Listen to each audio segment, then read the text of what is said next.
Hello again, and welcome to Aviation News Talk, a weekly show with relevant news and flying tips for pilots and student pilots to keep you safe. I'm Max Truscott. For our main topic today, we'll talk about a fatal Cirrus plane crash that happened just over a week ago, and the subtle mistake that the instrument pilot appears to have made. I'll also tell you about my first airline trip since February, and what I was doing at Cirrus in Knoxville last week. Now, last week in episode 161, we talked with Flying Magazine senior editor Rob Mark for an update on the Kobe Bryant crash, and to discuss aviation stories of the weird. So if you didn't hear that fun show, you may want to check it out at aviationnewstalk.com/161. And if the Aviation News Talk podcast is new to you, in whatever app you're using to listen to us now, just click on the subscribe button so that new episodes will download for free each week and you won't miss any future shows. This week in the news, there may be another extension from the FAA for flight reviews, but it probably still won't apply to you, and we'll tell you why. Mooney is under new ownership again. And finally, we have the story of a fellow who tried to set a Guinness World Record using a Skyhawk and baseballs. All this and more, and the news starts now. From AOPA.org, aviation groups seek new pandemic relief from FAA.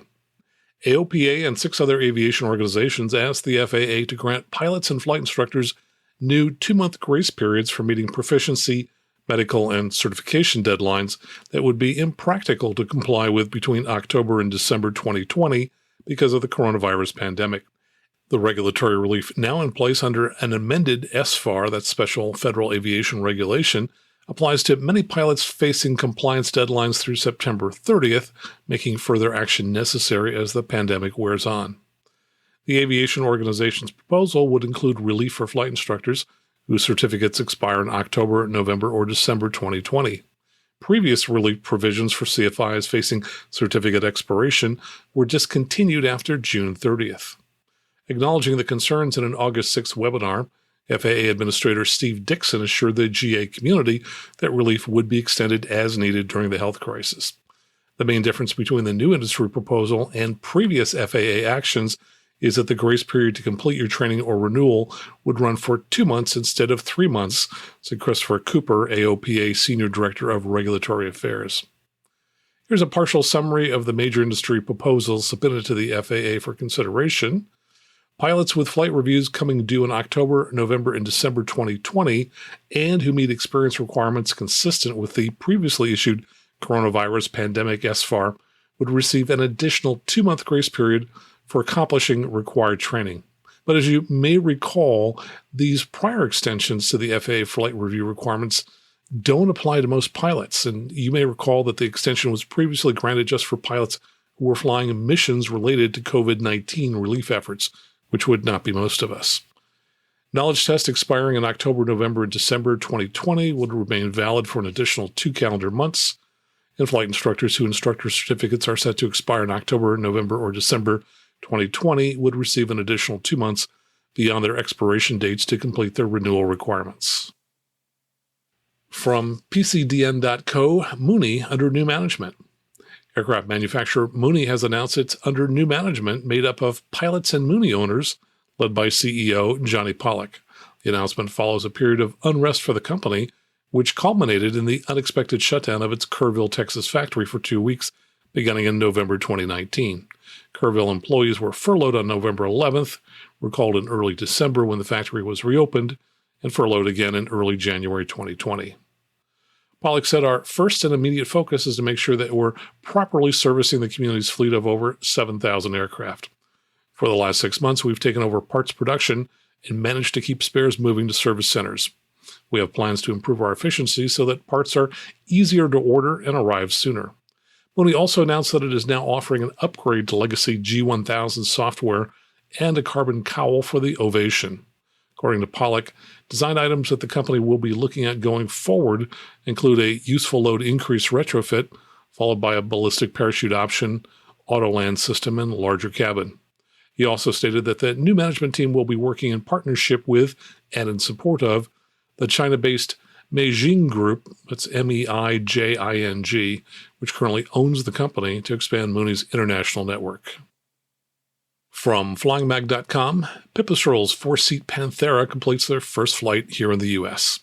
After flying the first U.S. flight for the Pipistrel Panthera on August 25th, Right Rudder Aviation in Inverness, Florida, announced recently that they are now the exclusive dealer for Pipistrel's slick new composite 4-seat airplane in North, Central, and South America. Andrew Chan, Right Rudder Aviation's chief operating officer, made the first U.S. flight of the Panthera, departing Inverness Airport for a 2.5-hour flight to test the entire flight envelope of the aircraft, check all systems, and verify performance figures. Chan said that currently the Panthera is available as a factory-built experimental exhibition aircraft. Experimental airframes take 9 to 12 months once ordered, with certified deliveries slated to begin in 2022. So far in our testing, we have seen a maximum cruise speed of 194 knots, with economy cruise making 185 knots at just 11 gallons per hour.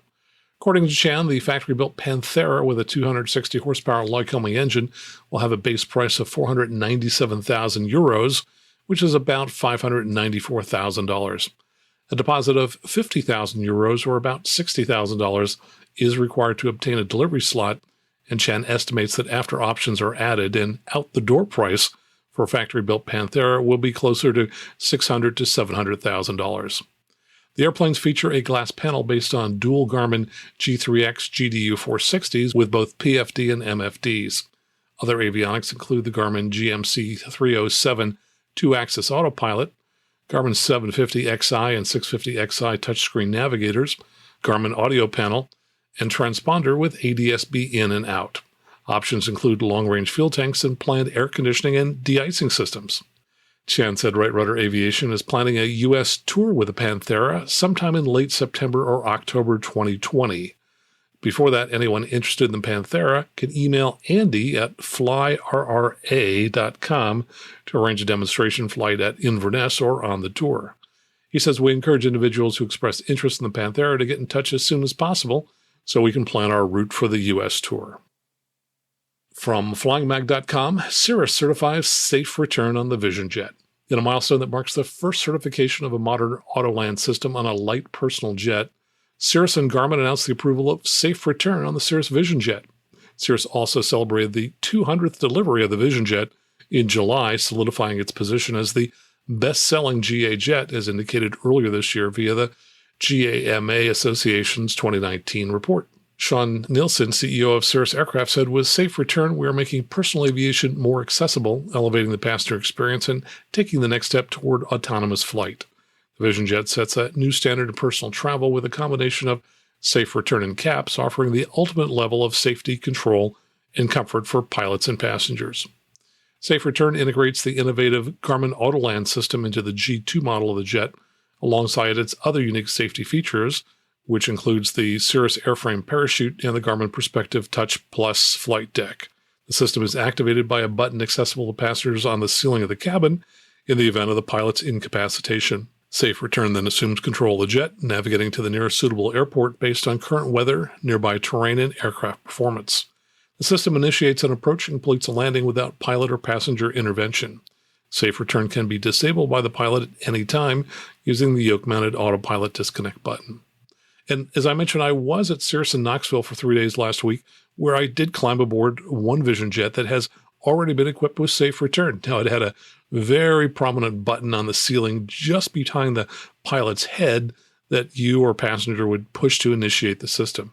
And you may recall that I was at Garmin when Autoland was first announced last year.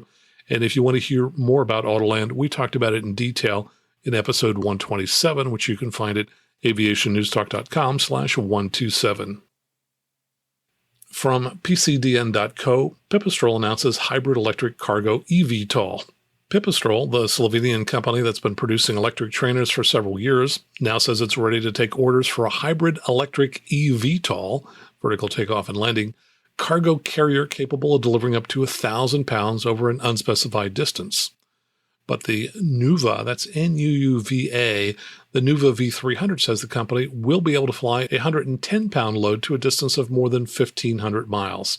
A smaller variant, the V20, is designed to carry payloads up to 44 pounds over shorter distances. The V300 has a unique planform that houses 4 independent vertical thrust electric motors on twin booms with an internal combustion engine, offering horizontal thrust in a pusher configuration. The aircraft has 2 high aspect ratio wings, one low-mounted forward and a high-mounted wing in the rear. It has no vertical fin or rudder. A center section between the two booms provides the cargo hold, and it's accessible via a hinged nose door. It can accommodate 3 so-called EPAL standard pallets that measure up to 47 by 31 inches. These can be loaded onto the V300 via a forklift. The V300 would be capable of vertical takeoffs and landings and would transition to level flight, relying on the wings for lift. The typical mission would be flown autonomously with an onboard redundant flight control system that can be continuously monitored by a ground operator. Pipistrel says the V300 combines the strengths of both airplanes and helicopters and will have a fraction the operating cost of rotary wing vehicles. No prices have been given, but the company is planning for the V300 to enter service during the second half of 2023. From TechCrunch.com, Reliable Robotics is bringing remote piloting to small cargo planes.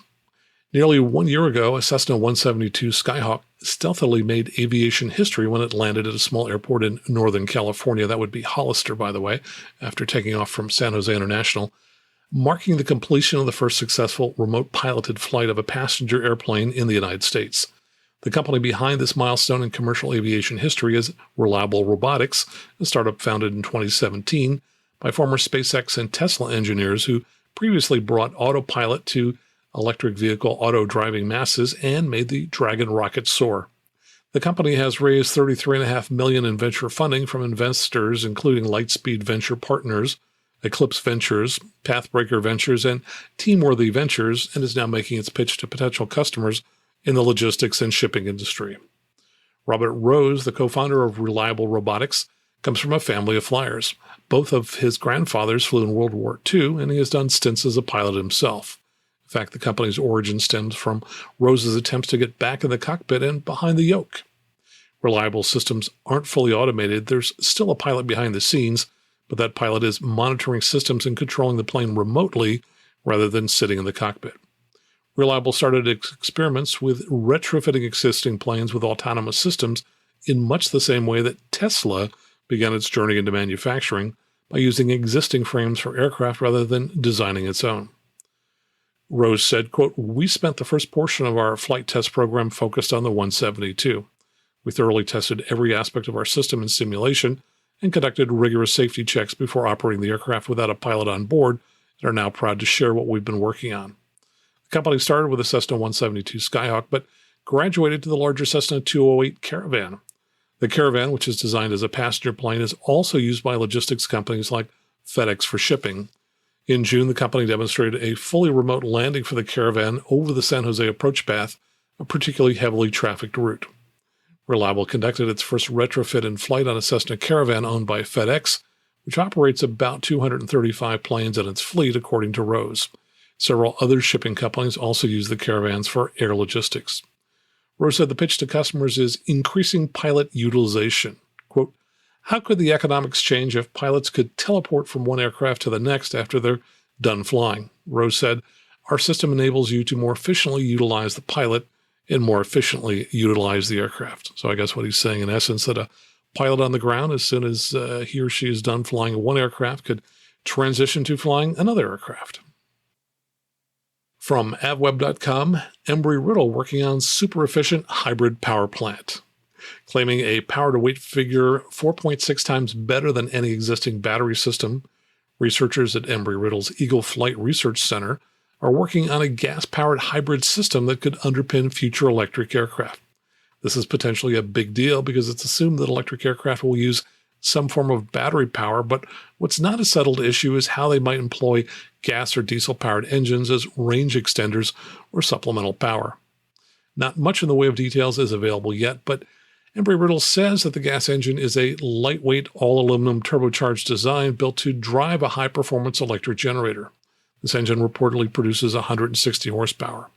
Quote, "The emissions benefits begin with the operation of the engine and generator at their most efficient settings at all times," said Embry-Riddle project manager David Spitzer, suggesting that the engine will be a severe point design and run at its efficiency peak as much as possible.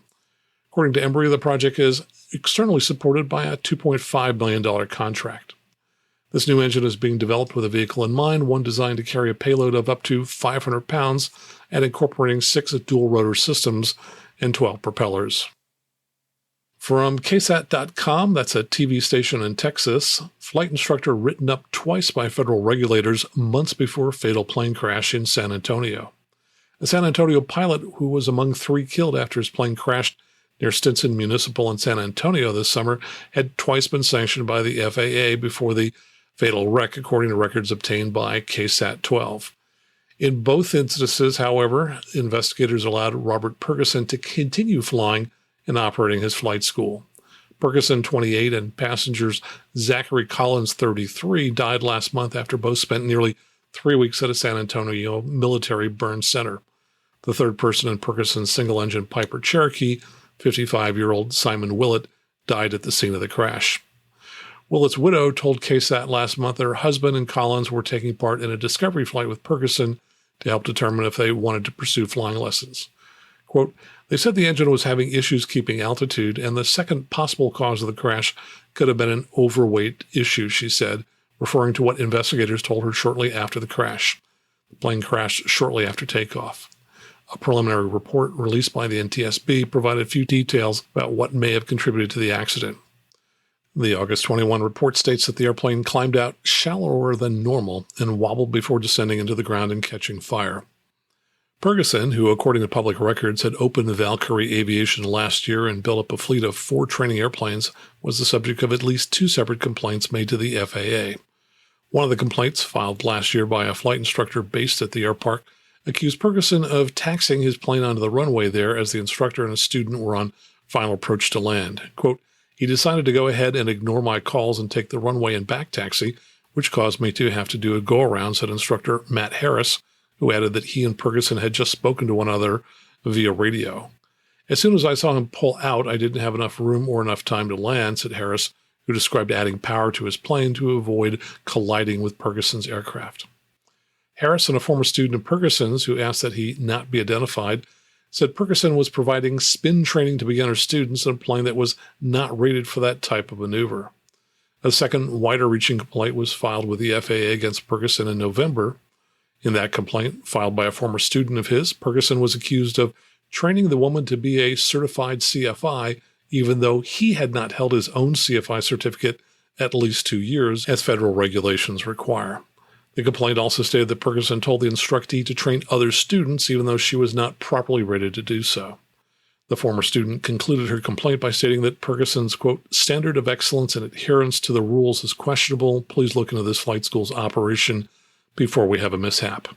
As the student pointed out, Pergerson's infraction meant the CFI training she received from him could not be counted toward her certificate.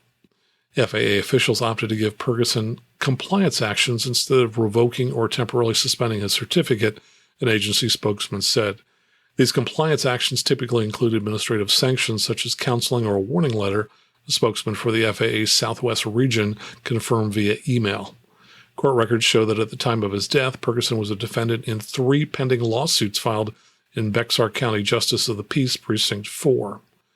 One of the plaintiffs, reached by telephone, told KSAT that he also witnessed Pergerson installing an instrument landing antenna on one of his planes, even though he was not a certified aircraft mechanic to do that type of work.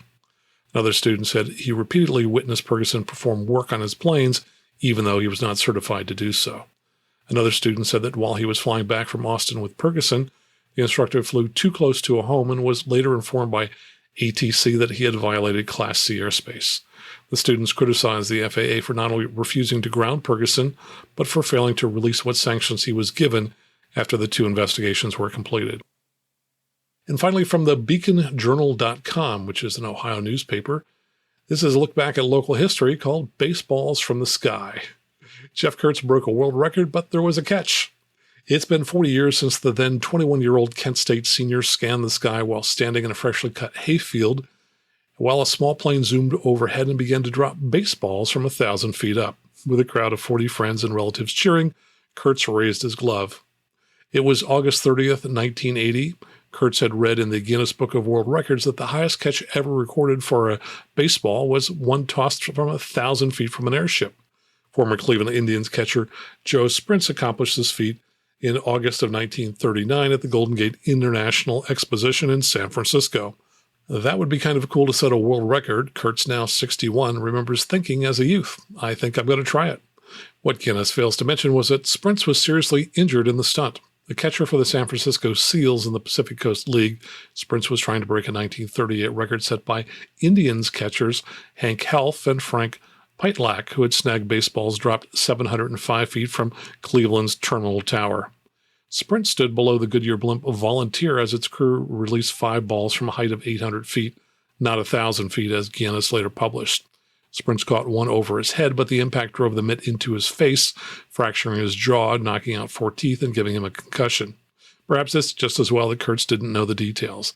The 2-year-old Letterman played baseball at Kent State from 1977 to 81 and served as team captain his senior year. He was confident he could catch a baseball from an airplane.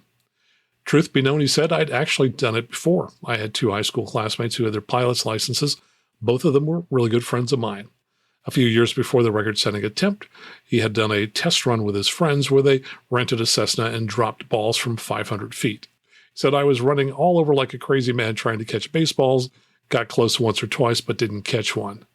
The pilots landed in Akron, drove back to the field Kurtz was in, and discovered he hadn't made a single catch. So they took all the baseballs, drove back to Akron Municipal, and took off again with a bag full of balls and tried again. That time, Kurtz was able to catch 2 of them. But that's also when Kurtz started really thinking about the world record. In 1980, he and his friends developed a plan. His friend George had a pilot's license and volunteered to fly a rental plane. His friend John offered to drop the baseballs, and Ken agreed to operate a walkie-talkie on board. We were a little more scientific about this time, Kurtz said. We actually got out the topographical map and figured out the elevations to make sure he was above 1,000 feet. Neighbors allowed Kurtz to use their farm, and a ground crew set up orange cones in a field. Quote, I took my first baseman's glove and added extra lacings to it, he said. I took some heavy nylon string and wove it through my glove. The last thing I wanted to do was catch one in the web and have it rip right through my glove. After all, the ball would be falling about 100 miles an hour. The plane circled nearly 20 times. Kurtz says they basically flew the same exact pattern every time, so we were able to make small adjustments. Kurtz reached up as another baseball whistled through the sky. The ball slammed into his glove with a loud pop, and the crowd cheered. There were a couple that bounced out of my glove or glanced off the glove, but then I managed to catch 2 of them, Kurtz said. He had set a world record. Kurtz collected signatures from everyone present to verify the 1,000-foot catch. He then mailed proof to Guinness, including articles about the feat. He says, I got a letter back from them that thanked me for sending it, but telling me they were no longer accepting claims for that record, which I thought was weird because it was still in the book. Reflecting back on his history, he said, not too many people know that I did that, and no one really talks about it. I thought many times about writing to Guinness and saying, hey, would you reconsider this? Fun story there. That's our news for this week. Coming up next, my weekly updates. And then we'll get to our main topic, which is talking about a tragic SR22 crash that occurred late in August. All right here on the Aviation News Talk podcast.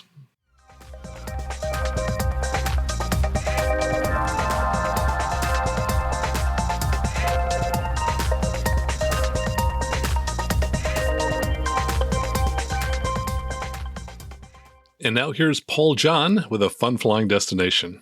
Hi Max, and greetings from the UK. I'd like to share a fun flying destination which we enjoy when visiting our family in Florida. It's Cedar Key, Kilo Charlie Delta Kilo, also known locally as George T. Lewis Airport. This small non-towered airport is located on Florida's northwest Gulf Coast, 28 miles south of the Cross-City VOR. From Orlando, it's an easy 50-minute flight. The single asphalt runway, 523, is just 2,355 feet long, but is in good condition. At one end is a perimeter road, and at the other, well, the Gulf of Mexico.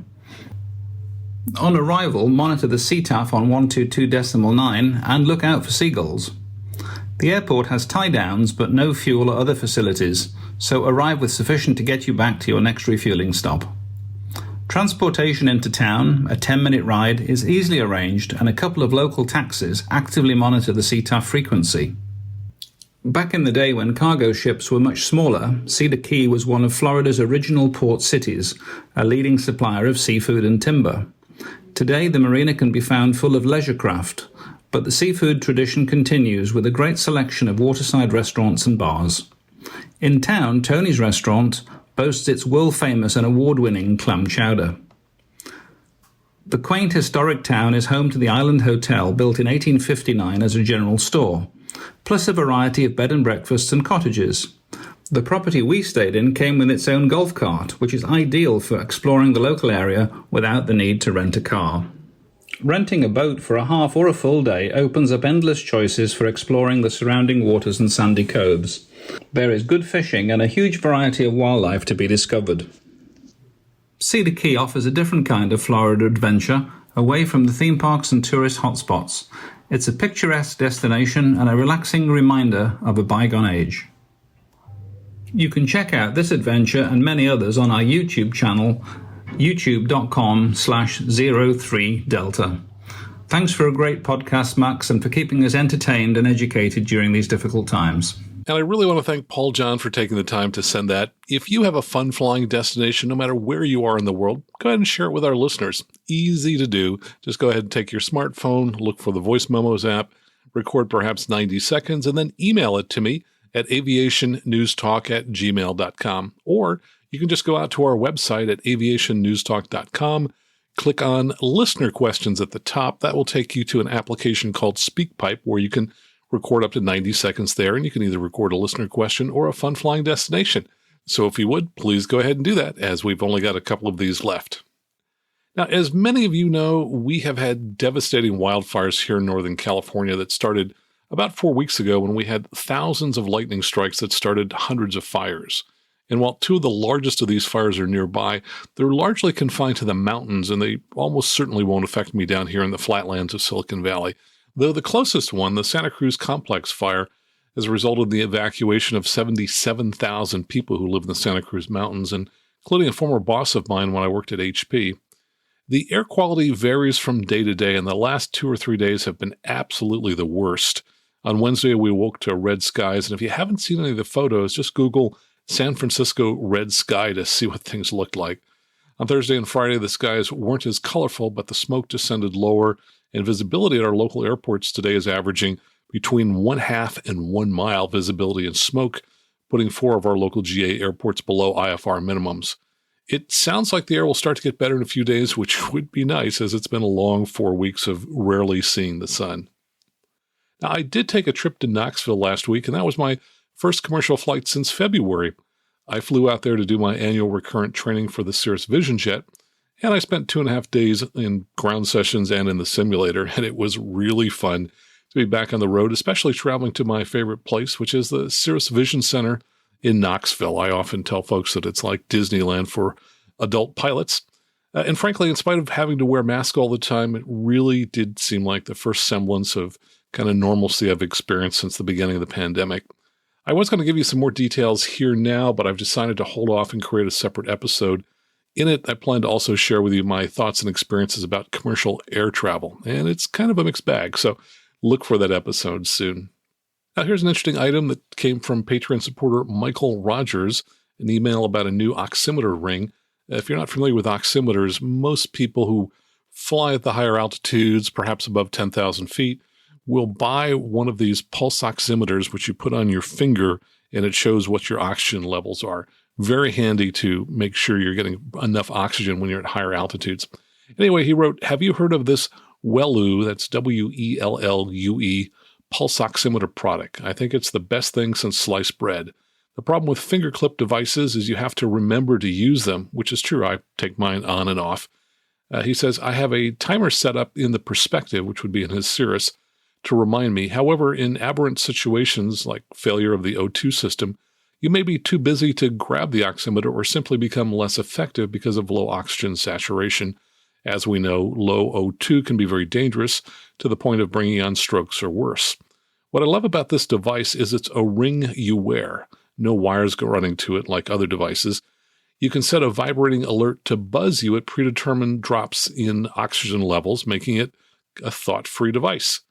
Unless your pulse oximeter drops to, say, 89% oxygenation, you never need to check the display. The device isn't cheap at $179, but I think it's an absolute must for Cirrus drivers and other pilots that rely on supplemental oxygen. Now, I just went out and I looked on Amazon, and there's currently a $35 coupon you can apply at checkout. That brings the price down to about $145, and I've included a link in our show notes that you can use to check out the O2 ring and buy it if you'd like. The easiest way to find that is to go to the links in our show notes. To do that, just swipe in whatever app you're using to find the notes for this episode, or just go out on the web to aviationnewstalk.com/162, and you'll find our show notes there as well. So, Michael, thanks so much for sending that along. And earlier this summer, the FAA updated and released a new version of the Aviation Instructor's Handbook. It's designed for ground instructors, flight instructors, and aviation maintenance instructors, and it's certainly something I used when I worked on my CFI many years ago. It provides aviation instructors with up-to-date information on learning and teaching and how to relate this information to the task of teaching aeronautical skills. It's available as a free PDF from the FAA, or you can buy a copy of it, a hard copy and soft cover, for under $20, and I've included links for both of the ways you can get the new Aviation Instructor Handbook in our show notes. And I want to thank a number of listeners who've contacted me recently and told me how much this show helps them with their flying. For example, I just got this message from our Patreon supporter, Jeff Bell, the other day, who wrote, "I took and passed my CFI initial check ride today, and I found myself echoing many things you say on the podcast during the check ride. Thanks again for what you do." Well, Jeff, congratulations on getting your CFI. Of all the many check rides I've done, my CFI check ride was really the most fun and by far the most satisfying. Now, Jeff is a longtime supporter of this show, and something happened to him that happens to about a half a dozen of our supporters each month. And that is that something happened to his credit card. Either it expired or was compromised. I'm not sure which in this case. So he was no longer supporting the show. And here's the interesting thing. I sent out emails every month to about 6 supporters whose credit card have stopped working. And at best, maybe half of those people like Jeff, go into the patreon.com site and update their credit card. And some of them, like Jeff, actually increase their contribution level when they update their credit card, which I greatly appreciate. Well, the net result is we lose a few supporters every month, which is why I often ask you to please sign up to support the show. That is, of course, if you have the financial means to do so. And if you don't, that's fine. I totally understand. And of course, when you sign up, I'll read your name, which literally will get heard by thousands of listeners in over 140 countries around the world, including countries like Iceland, a country which I loved visiting a couple years ago and hope to get back to someday, Indonesia, and even the Isle of Man. Now let me tell you about some of the great people who've just signed up in the last couple weeks to support the show. We have 2 new supporters at the $50 level. I talked about Mark Holzbach last time, but I didn't tell you he lives in southwestern PA. He's a longtime aviation enthusiast who wants to get his private when he retires in a few years, and he runs boddensteel.com, which manufactures industrial fasteners. And joining us this week is Tim Crawford at the $50 level. He flies a Diamond DA-40 out of Crosswinds Aviation at KPTK, the Oakland County Airport, which is north of Detroit. Other new Patreon members include Danny Schnautz, Kevin Lynch at the $20 level, Andre Dannon, Scott Giada, Brandon Greenhaw, Matt Marshburn, Greg Holbrook, who switched over from PayPal, Emiliano Nenez Rumi, Peter Myers, Sean Harger, Stephen Roshley, Kenji Kiuchi, Ryan Madison, and we had a few one-time donations via PayPal, including Richard Ashbevor, that's $19, thank you, Fred Canavan, who's donated multiple times, Joseph Vinjunko, $25, Makesh Sankaran, $100, thanks so much, Mahesh, and someone from Chicagoland, and he knows who he is, at $20. Well, it's easy to support the show via Patreon. Just go out to aviationnewstalk.com/awesome or aviationnewstalk.com/Patreon and use a credit card and select the amount you'd like to donate each month. At different levels, we've got different goodies. So, for example, people who donate at the $4 a month level get my show notes. People who donate at the $8 a month level will get show notes plus links to all the cut stories that we didn't have time for in the news. This week, there were 17 of those cut stories, which everybody at the $8 a month level will be receiving. And we have various other levels as well, too. But let me tell you about the mega supporters, the people who donate $50 a month or more. These include Brian Deere, who lives here in Northern California and flies a Turbo 206, Tyson Weiss, who's co-founder and CEO of ForeFlight, which is a very popular EFB app, and Bruce Dickerson, he's a financial planner living in Georgia and flies a K-35 Bonanza. There will be a book in the mail to him this week. Victor Vogel, who lives in central PA and flies a Cirrus. Tim Delaney, he's a wealth manager in Santa Rosa and flies an SR22 out of the Santa Rosa airport. Stephen Elop flies a Turbo 182 and a Citation CJ3+. He's the CEO of API Jet. Mike Williams, he's the president of Keomac, as well as TCB Composites, maker of composite spinners and bulkheads for GA aircraft. Seth Lake, he's a DPE giving check rides in Arkansas. He also specializes in teaching the multi-engine rating in his Peach Travel Airs. He's down in Arkansas. Check him out at vsl.aero. Rick Miller, also a CFI, teaching in the Cincinnati area out of the Lunken Flight Training Center. He also teaches people who own their own Pipers, Cessnas, Beechcraft, and Cicadas. Justin Winter, who brokers real estate on Lake Kiowa in South Carolina. He flies a 2019 SR22. Carl and Ann Rossi of Maine Coon Cat Aviation, who fly 3 Cessna T240 aircraft. Johnny McDade, singer-songwriter, musician, and record producer. Jim Goldfuss, he's flying out of the Republic Airport on Long Island, New York. He's training for his CFII and MEI, and the meanwhile teaching aviation at Pilot Proficiency International as an advanced and instrument ground instructor.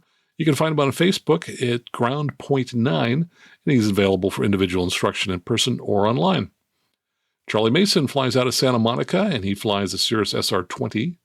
Vincent Salimi, he's council member for the city of Pinole, California, and he's also owner of Salimi Construction Management in San Francisco. Jim Hopp is a CFI. He teaches at Advantage Aviation at Palo Alto, California. Lars Litjens, he's our youngest supporter. He flies a Redbird simulator until he's big enough to fly his dad's Cessna 205. Dad sells boats at boulderboats.com. Joseph Sheehan flew in the Navy for 8 years and is now flying around in his Vision jet. He tells me he's got more than 100 hours in it now. Josiah Freeman, working on his instrument rating. Dylan Caldwell, he's an AME in Florida down at the Naples Municipal Airport. So if you need a basic med, second or third class flight physical, contact him at aviatorsclinic.com. Ted Panzishin, student pilot, lives 15 miles south of Philadelphia in Delaware, where he watches airliners join the ILS approach. William Birch, who I heard from this week, donates to the show in the memory of his son, who we've talked about in the past, Lieutenant J.G. Wallace Birch, who was a Navy pilot. Don Hakela, with Professional Instrument Courses. They conduct 10-day instrument courses, IFR finish-up, and IFR refresher courses. Stephen Bush, he's the owner of Lone Star Helicopters in Lago Vista, Texas. They do lots of add-on ratings for fixed-winged helicopter, as well as original ratings for people starting from scratch at LoneStarHeli.com. Don Dillman, longtime supporter, professional pilot who runs an airline flight department. He's also a CFI and flies a Bonanza. Rick Mattis, owner of Pointwise, which makes CFD simulation software used by aerospace companies. You can find them at pointwise.com. Kenny Wilson, who developed a virus-fighting pen at vfrpen.com. John Tosto lives in Flint, Michigan, is getting checked out in a Cessna 182RG, which is one of 4 planes you can rent at the Greater Flint Pilots Association. Vic Bajaj, who's a Cirrus owner who lives here in the San Francisco Bay Area. Rick Love, Knoxville, Tennessee-based Cirrus CSIP. He's a former factory instructor, specializes in finish-up courses for instrument and commercial ratings.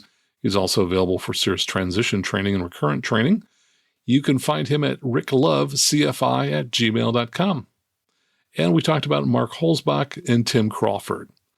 And I really want to thank you for your contributions and thank everyone who supports the show in any way. Coming up next, what we know to date about a tragic accident that occurred late last month in Illinois with an SR-22 that crashed in low IFR. All right here on the Aviation News Talk podcast.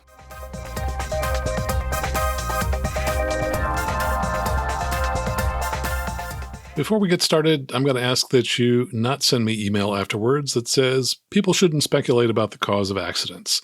As I have explained on this show in the past, that makes sense if you must know the exact cause of a specific accident. But people are much more interested in an accident when it happens than they are a year later when the final NTSB report comes out.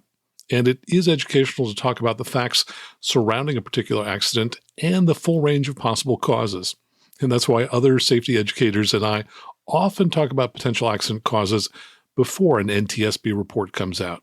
Well, let's talk about a SR22 crash that occurred on August 29th, 2020 at about 1:30 a.m. Central Time near Lawrenceville, Illinois. This accident was tragic because there were an unbelievable number of risk factors involved, reflecting poorly on the pilot's judgment to take on so much risk. But at the end of the day, it was the pilot's inability to correctly fly an instrument approach that cost him his life. And oddly, it appears he didn't even know he wasn't flying correctly until the very end when he crashed a mile short of the runway. Well, the final NTSB report won't be out for a year, and it will probably cite an improperly flown approach and possibly a loss of control. I think the root cause of the accident will be a subtle error that I occasionally see instrument pilots make. And that error is trusting their lives to the magenta line on the moving map, rather than the course pointer on their HSI or the needle of their CDI. And we'll talk more in a few minutes about the evidence that suggests he was relying on his moving map instead of his HSI and why it cost him his life. But let's back up a little. My first impression of this accident was that there were many, many risk factors involved. They included a pilot who had low total flying time and had relatively little experience in an aircraft that he just purchased. In addition, he chose to fly very late at night after a long flight from Florida. And he chose to fly an approach that was just barely below minimums. Among those many risk factors, what really stood out to me was the folly of attempting to land at his home airport an hour later than he needed to because he chose to fly out of the way to buy cheap gas and save perhaps $90. This appears to be a pattern with him, as he successfully did the same thing on each of the 2 nights before the accident, but this time it caught up with him. Because this time in less than an hour, the weather conditions at the pilot's home airport went from winds 290 at 4, 6 miles visibility, mist, scattered clouds at 300, overcast at 1200, temperature 23 dew point 22, to less than an hour later, winds calm, half-mile visibility in fog, vertical visibility 200, temperature 22, dew point 22. So that hour delay to buy cheap gas probably cost him his life, because if he had flown the instrument approach an hour earlier, and even flown it improperly in the same way he ultimately did, he would have broken out of the clouds at 1,200 feet, noticed he was flying off course 0.6 of a mile west of the instrument approach course, corrected and landed safely. So arguably, his desire to save $90 may have cost him his life. But you might ask, should he have known the weather was going to get worse? And the answer is yes, because there was just a 1 degree difference between the temperature and the dew point, which should tell a pilot there's an excellent chance of clouds and low fog forming. I'm sure if I ask you, is your life worth more than $90? You'd tell me yes, of course it is, and that you wouldn't take on all the risk this pilot did. But hindsight is 20/20, and while it's clear to us after the fact that what the pilot did was dangerous, it apparently wasn't obvious to him. And though you might tell me that you'd never do that, these situations can sneak up on you, otherwise good pilots like you and me, in very insidious ways. I mean, it's easy to start a late night flight because you don't feel that tired, but how tired are you going to feel 4.5 hours later after 1 or 2 a.m. in the morning? And how good will your judgment be then? Will you even notice that the temperature and dew point are almost the same? And will you realize what that means? And will you still be driven by habit to buy cheap gas and save $90? And no doubt, many pilots are successful and can afford to buy an airplane because they are very good at pinching pennies and saving enough of them to buy an airplane. And there's certainly nothing wrong with saving money whenever you can.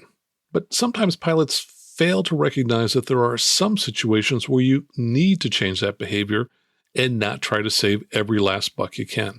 A great example is when you need surgery. I mean, you may pinch pennies in all aspects of your life, but when it comes to life-saving surgery, most people don't shop around to find the cheapest surgeon they can find. Of course not. They shift paradigms. Instead of using a paradigm that says, always find the cheapest solution, they shift to a paradigm that says, where can I find the best doctor to help me? When it comes to life-threatening situations, people don't worry too much about finding the cheapest possible solution. They worry instead about finding the best possible solution, even if it's not the cheapest one, to save their life. And as pilots, there are times when we have to shift paradigms. For example, A common paradigm pilots use is do whatever it takes to avoid damaging the airplane. And that's a great one to use because it will save you a lot of money if you apply your decision-making and piloting skills in ways to bring an aircraft back to Earth with no scratches. Yet there are times when you have to change that paradigm, the one that serves you well 99.5% of the time. Imagine you've just taken off, you're at low altitude, and the engine quits. If you haven't thought through the situation ahead of time, your instincts will probably kick in and you'll resort to the standard paradigm. And since the runway represents the safe harbor you always go to, your save the airplane paradigm may lead you to turn 180 degrees back to the runway, so you might have a chance, however slim, of avoiding damage to the plane. And in some cases, that may work out. But it's a very high-risk strategy, as there are countless examples of pilots killing themselves while trying to turn back to the runway.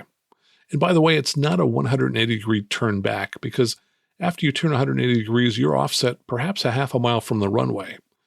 So if you try this at altitude, and please don't try this down close to the ground, climb up 1,000 or 2,000 feet, you'd need to first make a 270-degree turn, followed by a 90-degree turn in the opposite direction to line up with the runway. And everything has to work out perfectly for all that to happen. And unfortunately, often things don't work out perfectly. So a better paradigm when you have an engine failure on takeoff is to do whatever it takes to save your life and forget about trying to avoid scratching the plane. In using that paradigm, instead of turning back to the runway, you most likely will look for someplace in front of you where you can make an off-airport landing. And yes, you may damage the airplane doing that, but if you save your life, you really don't care about whether the aircraft was damaged or not. A lot of pilots use the always find the cheapest solution paradigm when buying gas. And that works for us much of the time, which is great, as it can save a lot of money over time. But sometimes circumstances change, and buying the cheapest gas could be a really bad choice if it leads to your aircraft being damaged or, worse yet, to your death. I once helped a low-time private pilot bring a used Cirrus that he'd bought on the East Coast back to California where he lived. And he had meticulously planned our fuel stops across the entire country to always buy the cheapest gas at dinky little airports. One of those was a narrow runway in New Mexico, about 40 feet wide, and we were going to be landing there after dark in a howling crosswind. Now, I vetoed that stop and some of the others, and we landed at much larger airports that provide more services, and of course had less risk for us. Now let's talk about the Cirrus crash. That pilot had just bought an SR22, and the FAA registered it to him 3 days prior to the crash. The pilot, who was a judge, had apparently, according to one source, had his private for a year and a day when he crashed.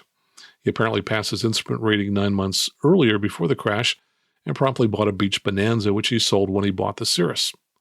Typically, the FAA registry lags the purchase date by a few days or weeks, so it's safe to assume this pilot had the Cirrus at most a few weeks to a month prior to the crash.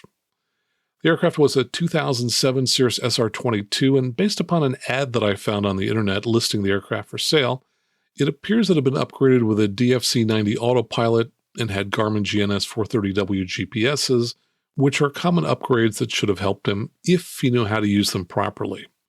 One listener from his local area told me the pilot upgraded the avionics in his plane after he bought the plane, though I don't know what else might have been installed by him. The accident pilot was based at the Lawrenceville Vincennes International Airport, that's LWV, in Lawrenceville, Illinois, which is in eastern Illinois. He was in the habit of flying to the Sullivan County Airport, SIV, in Sullivan, Indiana, which is 22 miles away in western Indiana, to buy gas. 2 nights before the accident flight on a Wednesday night, the pilot did 2 practice instrument approaches and then landed at KSIV to buy gas before returning home. The skies were clear that night, unlike how they were 2 nights later when the pilot crashed and died. It appears that night he flew the RNAV GPS runway 29 approach twice into KMTO, the Coles County Airport that serves Mattoon, Illinois, where coincidentally all my books are printed. The first approach was a long straight-in approach, which would have been relatively easy to fly. After reaching the LPV minimums of that approach, the pilot made a climbing right turn back over the airport and flew outbound so he could fly the approach again. And here's where it gets a little interesting. There is a racetrack, which is essentially a hold, depicted at Oseke, that's O-S-E-K-E, which is a combined IF/IAF, where pilots would go to start the approach if they were flying on their own navigation. And it's clear from the ground track that the pilot was not getting vectored onto the approach and was indeed flying it under own navigation or pilot navigation. From the direction he was coming from, that required him to make a course reversal within the racetrack so he could then head back to the airport again. The pilot didn't fly all the way to Oseki before reversing course, and he, of course, wouldn't be required to do that in the VFR conditions in which he was flying. Though by starting the course reversal turn several miles early, he ended up with a rushed approach that almost didn't work out. When the pilot started the course reversal early, he turned approximately 45 degrees to the left for a teardrop, which is what I would do in that situation. But then the pilot made a small mistake that I often see low-time instrument pilots make. Since the pilot turned 45 degrees to the left, after timing out for a minute, he should have made a 180-degree turn to the right, which would have put him on an intercept heading to join the approach course inbound. And if you turn to an intercept heading, you will eventually join the inbound course. But instead of turning to an intercept heading, this pilot turned to the inbound course heading. And in doing so, he ended up flying parallel to the instrument approach, but he was offset significantly to the north of the instrument approach. And here's the bizarre part. It took him a full minute to recognize that he was well to the right of the course and to start correcting back to join the course. Now, why is that bizarre? Because when you join an instrument approach, you're watching the HSI or the CDI to verify that you're on the approach and that the needle is centered. But this pilot, who thought he joined the final approach course, didn't realize for a full minute he was actually paralleling the course, but wasn't on it. And when he finally started to correct, it took him a full 3 minutes to rejoin the course, which he finally accomplished right about the final approach fix. So this pilot was having problems even when flying an approach in VFR conditions, but it was his failure to notice for a full minute that he was off course that provides an important clue to his crash 2 nights later. After making 2 approaches into Coles County, the pilot flew to KSIV across the border in Indiana, which is apparently where he liked to fly for gas. The price difference when I checked on ForeFlight was about $1.20 a gallon. This particular aircraft holds 92 gallons, but it would be rare to run these planes much below 20 gallons. So if you were to make a long flight, you'd need 72 gallons of gas, and you'd theoretically save $86.40. But in actuality, your savings would be smaller once you consider the time and fuel required to fly out of your way to buy the gas. For example, every hour you fly reduces the engine value by about $25, and it's going to take several gallons to get home, so realistically, you might only be saving around $50 instead of close to $90. The following day, Thursday, the accident pilot flew a 5-hour and 15-minute flight to Florida. He landed first at KZPH, Zephyrs Hills, Florida at 9:37 p.m., where he most likely landed to buy cheap gas. After filling up, he landed nearly an hour later at 10:32 p.m. at his final destination of KTPF, the Peter O. Knight Airport in Tampa, Florida. According to the FBO, he'd taken this flight to drop off a passenger in Florida. The pilot spent the night there, and according to one listener who contacted me, he spent most of the following day, Friday, biking around Tampa. And here are some of the risk factors. He started flying at 8:46 p.m. Eastern Time that night for his 4-hour and 45-minute flight back to his fuel airport, and then most of the way to his home airport before crashing. First, the night accident rate is about 4 times higher than the daytime accident rate, so automatically you're placing yourself at significantly higher risk. Also, fog and low clouds tend to form late at night, so by leaving late, you're increasing the chance you'll have poor weather at your destination. And finally, fatigue. I am always shocked at the number of accidents that I read about that happen at 1 or 2 in the morning. Now, I'm a night owl, and I do a lot of work at night, and frankly, I hate getting up early, but even I wouldn't be out flying around at 1 a.m. in the morning. Because even though I'm a night owl, I know I don't perform at my best late at night, especially after midnight, which is why one of my personal minimums is that I always plan to be on the ground by 11 p.m. And generally, I don't fly at night, as I'd much prefer to fly in the daytime when it's safer to fly. Now, with all of that as background, let me read the preliminary NTSB report on this crash, which came out a few days ago. On August 29th, 2020, about 01:23, that'd be 1:23 a.m. Central Daylight Time. And just let me interrupt and say that the pilot was in the Eastern time zone all day and only crossed into the Central time zone a few minutes before he crashed. So effectively, he crashed at 2:32 a.m. Eastern time. And imagine how tired you'd be after flying nearly 5 hours and then refueling a plane and then taking off again shortly before crashing at 2:23 a.m. So continuing with the report, a Cirrus SR22 airplane, N607SR, was destroyed when it was involved in an accident near Lawrenceville, Illinois. The pilot was fatally injured. According to preliminary air traffic control data, the airplane departed Peter O'Knight Airport, Tampa, Florida, about 8:46 p.m. Eastern Time and landed at the Sullivan County Airport, Sullivan, Indiana, about 1:26 Eastern Daylight Time. At 2:11 EDT, the pilot departed SIV on an IFR flight plan after refueling the airplane en route to Lawrenceville Vincennes Airport, LWV, Lawrenceville, Illinois, which was located about 22 nautical miles south. The airplane departed SIV to the north, turned left toward LWV, and climbed to about 2,600 feet mean sea level. About 1:17 Central Daylight Time, the airplane began a descent toward LWV and the Jebdu waypoint. The controller asked the pilot to verify if he had the weather and NOTAMs at LWV and that he was requesting the RNAV GPS runway 18 approach. The pilot verified he had the weather and NOTAMs, and the controller cleared the pilot for the approach starting at the Jebdu waypoint. The controller terminated radar service when the airplane was about 13 miles north of LWV and instructed the pilot to cancel the IFR flight plan in the air or on the ground at LWV. There were no further communications from the pilot to air traffic control. Multiple attempts to contact the pilot by ATC were unsuccessful, and an alert notice was issued for the airplane. According to law enforcement, due to fog conditions, the search and rescue efforts were not initially available until the weather conditions improved. The airplane was located by search and rescue personnel about 7:30 a.m. Examination of the accident site by a responding FAA inspector revealed multiple tree impacts north of the main wreckage. Several sections of wing skin and wing spar debris were located between the tree impacts and the main wreckage. The debris path measured about 250 feet in length on a measured magnetic heading of 180 degrees. The main wreckage came to rest in a wooded terrain, and a post-impact fire consumed a majority of the fuselage, empennage, and fragmented wing sections. There was no evidence of the in-flight Cirrus airframe parachute system deployment. And by the way, that doesn't surprise me. The last FlightAware.com data point was at about 1,400 feet, which would have been about 1,000 feet AGL.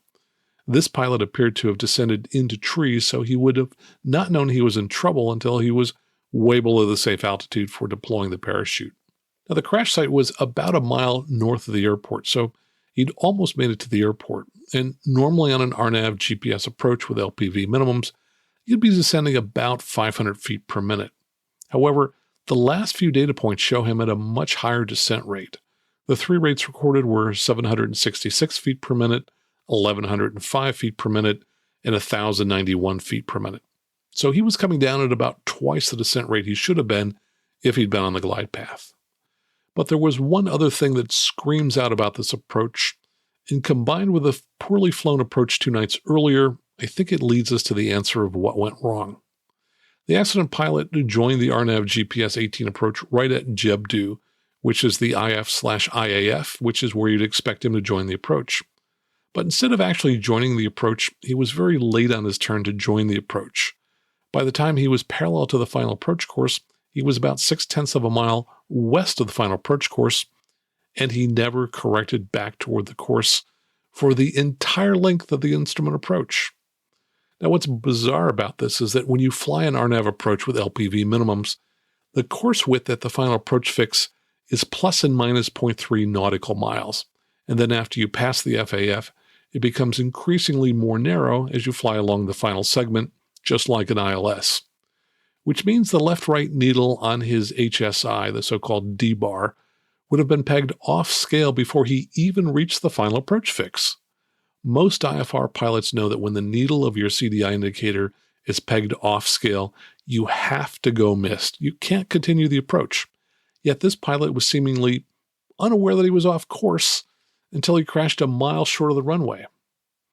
So here's the mystery which I didn't figure out until after I'd written the full first draft of this discussion. How could the accident pilot not have noticed, for the entire length of the instrument approach, that he was off course by 0.6 of a mile, though flying perfectly parallel to the entire course, and why 2 nights earlier it'd take him a full minute to notice he was off course when he came out of the course reversal on his second approach into Coles County Airport. My first conclusion was he couldn't possibly be looking at his HSI, because if he were, he would have instantly noticed both times that he was off course and he would have corrected promptly. Another possibility, of course, is that he had equipment failure, but that seems unlikely as he ultimately flew both approaches correctly 2 nights before. So if this pilot wasn't looking at the HSI for course guidance, which he clearly wasn't, what was he looking at for course guidance? Almost certainly, he was looking at the moving map and had become a child of the Magenta line. The term children of the Magenta line traces back to 1997, when American Airlines Captain Warren Vanderberg said the industry had made pilots too dependent on monitoring the Magenta lines on the airplanes they were flying. By the way, he has a video called Children of the Magenta Line, and I'll include a link to it in the show notes. As a flight instructor, I've had to tell instrument pilots a number of times to use the needles of their HSI or their CDI to determine how far they are left or right of course, and to not use the moving map to determine if they are on the center line of an instrument approach. Here's the problem. When you look at a moving map, the map looks pretty much the same whether you're 50 feet off a course, which is pretty good, that would be about the width of an airplane, or whether you're 0.6 of a mile off course, as the accident pilot was. And by adjusting the zoom knob, you can make the moving map picture look virtually identical for those two situations. One where you're flying very well and are off by just 50 feet, and the other where you're disastrously far off course. So from a user interface standpoint, this is a really dangerous situation, having a map that looks essentially the same when you're practically on course as it does when you're parallel to the course but are far off the course. So if there's anything you remember from today, please, please, please always use the needles as a primary indication of whether you're on course, and only use the moving map as a backup to the needles and not as the primary indication as to whether you are centered on the instrument approach. Because if you do the reverse, as I think this pilot probably did, and you use the moving map as your primary indicator, you may be way off course and not even realize it until it's too late. Sadly, given the lack of course corrections, I'm sure this pilot never knew he was off course. And because the controller switched the pilot to the advisory frequency about a mile before he would have joined the approach, there was no one to tell the pilot that he appeared to be off the course. So remember, when you're flying an instrument approach, use the needles all the time, because relying on the moving map could kill you. One other thought, if you're going to fly an instrument approach down to minimums, as this pilot did, you need to know how to use all of your equipment.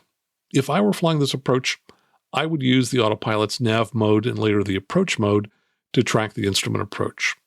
This pilot flew such a straight line that it's obvious he was using the autopilot, but he must have been using the heading mode instead of either nav mode or approach mode. Because if he were using either of those two modes, the autopilot would have correctly tracked the approach on both nights, and this accident probably wouldn't have happened. All of which is to say, when you fly an instrument approach to minimums, everything has to go perfectly. You have to operate the equipment perfectly, and if you make a mistake, you need to notice it promptly and fix it, or fly the missed approach. Low-time instrument pilots are often overconfident when flying an approach to minimums because they just passed a check ride. But remember, when you pass a check ride, it means that you have met the FAA's minimum standards for that rating. By contrast, high-time pilots recognize the risk involved with flying an approach to minimums and will often look for an alternate, especially if there are multiple risk factors, as there were with this accident. As you know, flying instruments is a deadly serious game. You either do it well, or you are purposely putting the lives of you and your passengers at risk. And hopefully we can all learn something from this tragic accident. Coming up next, listener feedback, right here on the Aviation News Talk podcast.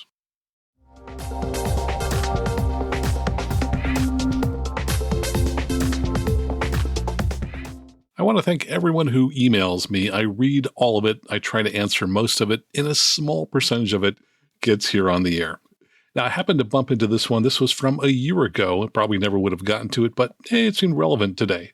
This came from Anthony. He says, reading the Aviation Instructor's Handbook per your advice. Quick question for you. Why does the front cover have a picture of someone's brain exploding? He says, in all seriousness, I am binge listening to your podcast and love them. Well, Anthony, good news for you. I just mentioned earlier in the show that there's a new updated version, and it doesn't have the exploding brain anymore on the cover. Thanks so much for your email.